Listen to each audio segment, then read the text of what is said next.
Here in the Space Station Flight Control Room, all the activities going well, and the team monitoring Space Station system. Elsewhere, the team is starting to turn their focus to the tomorrow's launch of Orion. In Florida, NASA's new Orion spacecraft is less than 24 hours away from its launch. It's set to lift off at 7:05 a.m. Eastern tomorrow, and my colleague Brandy Dean is there with Orion mission planning and analysis lead Najud Moranci to get an update.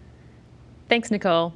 We are less than 24 hours, I think about 21 hours away from launch now, and people are certainly starting to show up, including the team that's supporting Orion, which includes Najud Moranci. Thanks so much for making time to talk with us, Najud. Absolutely, love to be here.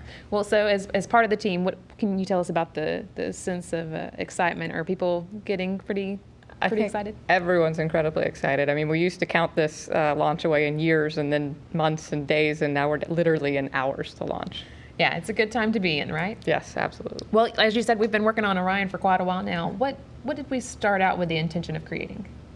We started out with creating a vehicle that could do a lot of missions, and the primary purpose is to get the crew safely to and from orbit. I mean, this is the vehicle that is there for the crew. You need more to do exploration, but the primary purpose, the first building block, is that crew safety for entry and ascent. So Orion is what gets the astronauts into space and then back home safely. The flight tomorrow won't have people on it, but would you say that we have done what we set out to do with this spacecraft? Yes, we have a very capable spacecraft, and it's by no means complete. We're not flying crew. This is the first test flight, so there's still more to do, but this is well on the way to getting crew to flight in the future. Well, what will this test show us? This test will show us a few things. First, that we could build it. The hardest part is putting it together and to begin with. Yes, check, done on that one.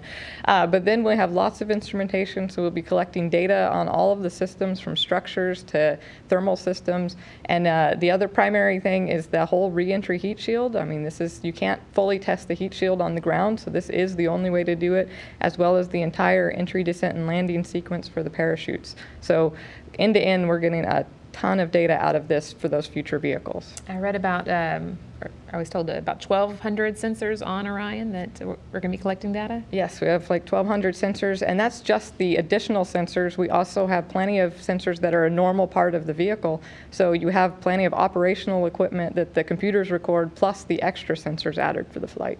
All right. Well, what exactly will you be doing tomorrow when Orion lifts off?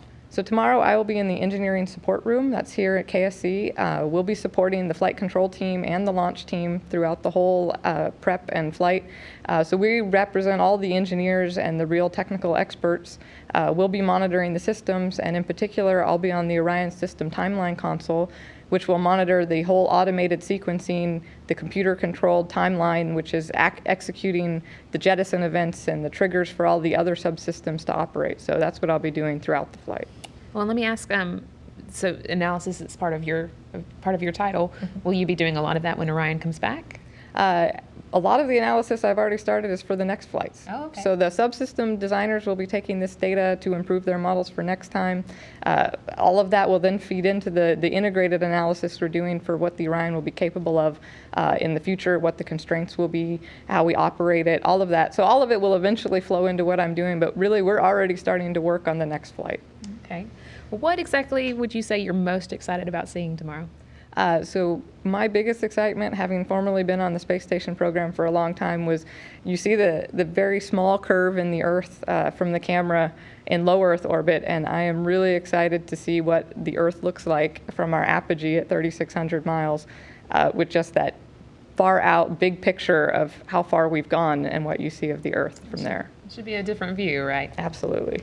Well, real quick, tell us the 3,600 miles. Why are we going out that far? We're going to 3,600 miles because it's as far as the Delta IV Heavy can get us. We're using every bit of performance on the rocket to get the highest entry speed we can to test the heat shield. So if we could go farther, we probably would have, but that's what we can do on the rocket, and so that's what we're pushing it to get us there. And going farther gets us or allows us to come back in faster, which makes it hotter as we go through the Earth's atmosphere. Right. The farther you can get, the higher the speed will be. The higher the speed you need to get out, which is the same speed you'll have then coming back in, and we'll come in as steep as we can and get up to 20,000 miles per hour to test that heat shield out. And then after that, we splash down. You mentioned we'll be testing out the parachute system as well. Yep. So At a gentle 20 miles per hour. there's a lot of slowing down to do with those parachutes, right? And very quickly. Yes. All right. Well, I think it'll definitely be something to see tomorrow. The coverage here on NASA TV will start at 4:30 a.m. Eastern Time. And then we'll be with live coverage all the way through splashdown. So we're hoping for good weather. It's looking pretty good, I think. I think that it's up to like 70% probable. So. Yeah. So and we'll hear more about that in the upcoming pre-launch briefing as well. But we'll get all of those details to you. And then, of course, as I said, be sure and tune in tomorrow. Watch us here on NASA TV as Orion lifts off on its historic first flight test.